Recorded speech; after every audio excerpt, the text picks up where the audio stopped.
이번 새만금 잼버리 사태와 관련해 김관영 전북도지사는 아쉬운 마음이 크다고 밝혔습니다. 김 지사는 이럴 때일수록 더 중심을 잡고 대회를 끝까지 챙기겠다고 밝혔습니다. 부안군이 세계 스카우트 잼버리 예산을 활용해 외유성 해외 출장을 다녀왔다는 의혹에 휩싸였습니다. 이에 대해 부안군은 직원 사기 증진을 위한 배낭여행이라고 해명했지만 논란이 여전합니다. 태풍 카눈 북상 예보에 따라 한국농어촌공사가 도내 주요 수리시설물과 사업 현장을 점검하고 재난안전상황실 운영에 들어갔습니다. 최근 김제시의회에서는 새만금 관할권, 새만금 특별자치단체 설치와 관련해 정치권과 연대를 촉구하는 목소리가 나왔습니다.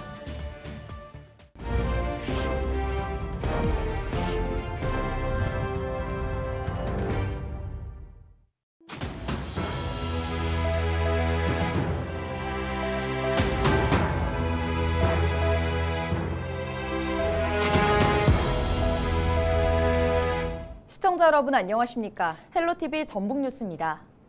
이번 새만금 잼버리 사태와 관련해 김관영 전북도지사는 아쉬운 마음이 크다고 밝혔습니다. 김 지사는 8일 자신의 SNS에 스카우트 대원들의 철수 과정을 지켜보면서 가슴이 먹먹해진다며 이럴 때일수록 더 중심을 잡고 대회를 끝까지 챙기려고 한다고 적었습니다. 그러면서 우선 전북에 머무는 5,720명의 스카우트 대원이 안전하고 알찬 활동을 계속할 수 있도록 힘을 쏟겠다고 했습니다. 또 숙소부터 식사, 반응이 좋은 영예 활동까지 소홀함이 없도록 지원하겠다며 도민들을 생각하면 도지사로서 면목이 없고 죄송한 마음뿐이라고 말했습니다. 전라북도가 세계 잼버리 파행으로 뒤숭숭한 가운데 전북도 의원들이 독도로 견항을 가려다 취소하는 촌극이 빚어졌습니다. 전북도 의회 등에 따르면 도의원 18명이 일본 후쿠시마 오염수 반대 행사를 위해 오는 14일부터 2박 3일 일정으로 독도와 울릉도로 떠날 계획이었지만 취소했다고 밝혔습니다. 취소 이유는 견학을 주도한 도의원이 시기에 맞지 않는 행보라는 비판을 수렴한 것으로 알려졌습니다. 부안군이 세계 스카우트 잼버리 예산을 활용해 축구 관람과 놀이동산 등 외유성 해외 출장을 다녀왔다는 의혹에 휩싸였습니다. 부안군은 논란이 된 출장은 군비로 지원된 직원 사기 증진 차원의 배낭연수라고 해명했는데요. 세계 잼버리 예산이 쓰이지 않았다 해도 매번 군비 수천만 원이 쓰이는 직원 복지 배낭 여행에 대한 지역민의 시선은 따갑습니다. 이나라 기자입니다. 지난 2019년 부안군 공무원 4명이 10박 11일 동안 영국 런던과 프랑스 파리를 다녀온 공무국외 여행 보고서입니다. 세계 잼버리 개최와 연계된 정책 도입 방안에 중점을 두고 진행했다고 하지만 일정은 미술관과 축구 경기장, 축제 견학이 주를 이룹니다. 이와 관련해 잼버리 예산으로 외유성 해외 출장을 갔다는 보도가 쏟아지자 부안군은 해당 출장은 잼버리와 관련 없이 군비만 지원되는 자체 직원 해외 배낭 연수라고 해명했습니다. 당시 부안군은 한 사람당 200만 원씩 총 3,400만 원을 지원했습니다.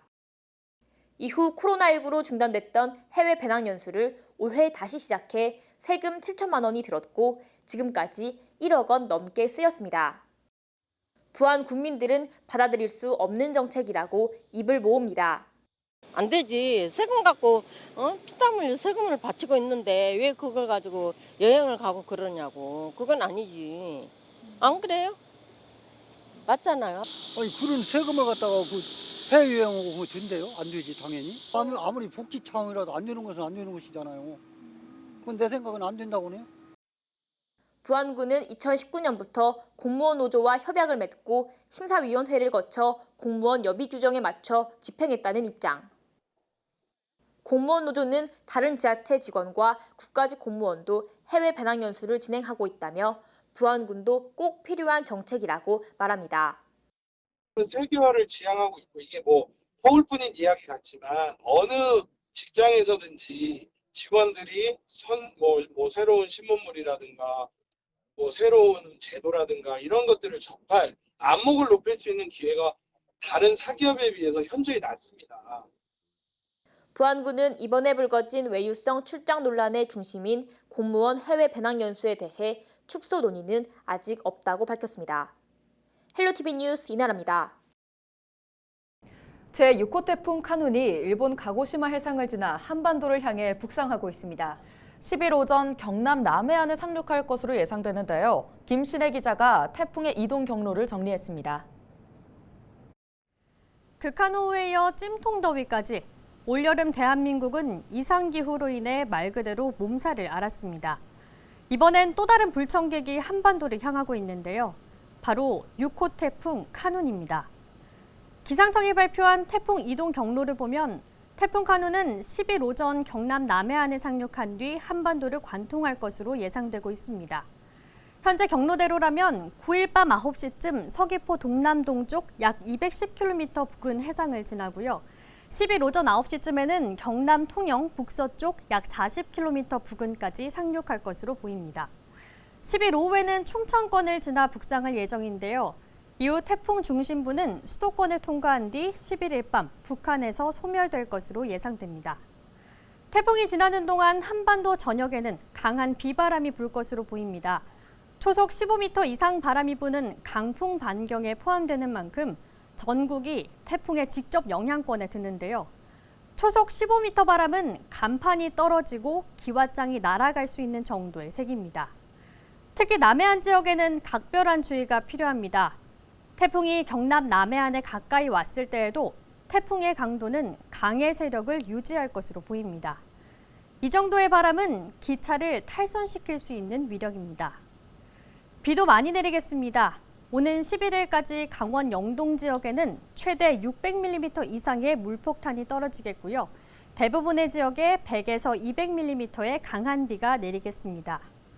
태풍특보는 9일 오후 제주도를 시작으로 10일 오후까지 전국으로 점차 확대되겠습니다. 이번 태풍 한반도를 관통할 거란 예측이 나오면서 긴장감이 높아지고 있습니다. 태풍 경로와 강도는 바뀔 수 있는 만큼 최신 기상 정보를 확인하고 피해 없도록 대비에 만전을 기해야겠습니다. 헬로티비 뉴스 김신혜입니다. 한국농어촌공사 전북본부가 태풍 카눈 북상 예보에 따라 주요 수리시설물과 사업 현장을 점검하고 재난안전 상황실을 운영합니다. 농어촌공사 전북본부는 지난 8일 저수지와 배수장 펌프, 주요 수문 개폐 여부 등 수리시설물 1,700여 곳을 점검했습니다. 또 농촌 용수, 배수 개선 등 공사 현장 안전도 강화했고 태풍이 소멸할 때까지 수리시설 주변 지역 주민 안전 조치에 대응하겠다고 밝혔습니다.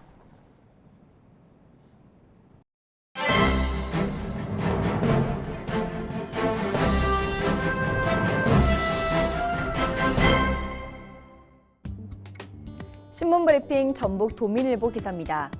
전북도민이 그토록 바라던 새만금 세계 잼버리 대회는 최악의 상황을 연출하며 사실상 끝났다고 신문은 밝혔습니다.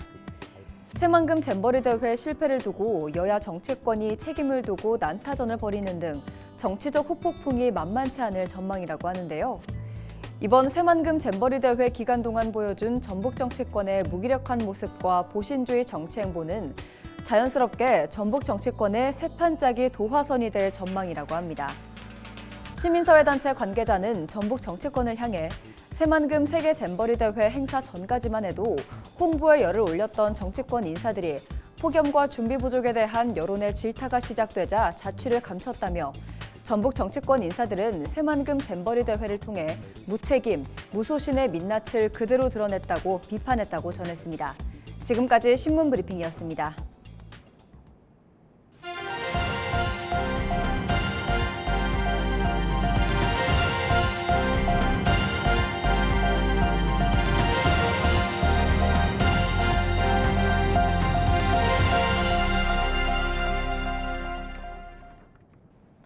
새만금과 주변 시군인 군산과 김제, 부안을 아우르는 새만금 특별지방자치단체 설치 논의가 답보 상태를 면치 못하고 있죠. 이를 위해선 지방의회 의결이 필수인데 새만금 관할권을 둘러싼 군산과 김제 간 이해가 얽혀 있는 만큼 두 의회 간 입장차가 좀처럼 좁혀지지 않고 있습니다. 김제의 경우 관할권 인정이 먼저고 이후에 특별자치단체 설치를 논의하는 게 타당하다는 입장을 고수해왔고 이를 철회하라는 게 군산 측의 입장인데 사실상 김제 지역 정치권에서는 엇박자가 나고 있는 것이 아닌지 의문이 일고 있습니다. 정명기 기자의 보도입니다. 김제시의회는 지난 6월 전라북도의 새만금 특별자치단체 추진과 관련해 자치권 농단으로 규정했습니다. 지난 6월 20일 전라북도 자치행정국장은 김제시의회 의장을 면담하는 자리에서 새만금 행정구역 결정에 대해서는 보류하고 새만금 특별지방자치단체 설치를 추진하자라는 도저히 받아들일 수 없는 이야기를 하였다. 김제시의회는 그동안 새만금 특별자치단체 추진보다 새만금 관할권 인정이 먼저라는 입장을 고수해왔기 때문입니다. 헌재와 대법원까지 거치며 무려 10여 년 만에 김제 관할로 결정난 새만금 2호 방조제와 새만금 동서도로 신항만 방파제가 연접했기 때문에 정부 판단을 받아보겠다는 것. 두 번에 걸친 대법원 판결로 새만금 지역의 행정구역 결정과 구도는 확정되었다고 본 의원은 판단합니다. 현재 두 시설에 대한 관할 분쟁 안건은 행정안전부 중앙분쟁조정위원회에 상정돼 심의 중인 상황. 그런데 최근 이와 관련해 김제시 의회에서는 다소 의아한 발언이 나왔습니다. 집행부에서는 우리 시와 관련된 국회의원, 도의원과 합심하여 행정구역 결정뿐만 아니라 향후 있을 소송에 대비하여 승소할 수 있도록. 왜 이런 얘기를 꺼냈을까? 김정기 전북도의원이 지난달 대표 발의한 새만금 특별자치단체 설치, 운영 지원에 관한 조례안을 입수했습니다. 제안 이유엔 새만금 개발은 인근 지자체 간 협력이 필수적인데 관할권을 둘러싼 지자체 간 분쟁과 법적 다툼이 장애 요인이 되고 있다고 적혀 있습니다. 이 때문에 새만금 특별지자체 설치와 운영을 지원할 수 있는 제도적 근거를 마련하겠다는 것으로 김제시의회 입장과는 거리가 먼 내용입니다. 그런데 어찌 된 일인지 공동 발의자인 김제 지역구에 황영석, 나인권 도의원도 포함됐습니다. 그렇지만 군산과 김제에서 격앙된 반응을 보이면서 안건 상정이 연기된 상황. 행정구역 관련해서는 나중에 판결을 받으면 되는 거고, 다만 자치단체 연합은 나름대로 끌고 가려고 했는데 현재 너무나 지자체 간의 갈등이 심하다 보니. 김제를 지역구로 둔 이원택 국회의원도 지난 5월 기자들과 만난 자리에서 사실상 동의한다는 입장을 내비친 바 있습니다. 그래서 특별자치단체 연합은 행정통합이 아니기 때문에 그 부분은 저희가 굳이 반대할 이유는 없다고 저는 보고 있습니다. 이와 관련한 기자 질문에 지난 6월 김제시장이 내놓은 답변입니다. 특별자치도시로 가는 게 좋은 것이다라고 맞습니다 하고, 하지만 저는 김제시 의원님들의 의견이 좀 있지 않습니까라고 이렇게 말씀을 드렸습니다. 약간 찬성 쪽으로 이렇게 들렸는가 봐요, 그분들이. 김제시의회는 전라북도를 주축으로 논의해온 새만금 특별자치단체 추진은 새만금 개발이 더딘 원인을 지자체 간 갈등으로 치부하며 책임을 전가하려는 태도이자 졸속 행정으로 보고 있습니다. 부산, 울산, 경남 지역의 특별연합이 지역 간의 갈등만 남기고 8개월 만에 폐기된 사례가 있어 특별자치단체 설립을 위해서는 시민, 도민들과 소통은 물론이고 공감대 형성이 필요할 것이며, 새만금 관련 현안을 두고 지역 정치권 내 엇박자만 노출된 셈입니다. 헬로티비 뉴스 정명규입니다. 남원시가 시내버스 무정차를 막기 위해 버스 승강장에 알림 시설을 도입했습니다. 남원시는 무정차 민원이 잦거나 외곽에 있는 버스 승강장 22곳에 승객 대기 중이라는 문구가 나오는 LED 전광판을 설치했다고 밝혔습니다. 또 이번에 도입한 시설은 태양광을 에너지원으로 사용해 탄소 중립 실천에도 기여할 것으로 기대했습니다. 승강장의 편의시설물을 지속적으로 확대 설치하여 시민들이 편리하게 대중교통을 이용할 수 있도록 하겠습니다.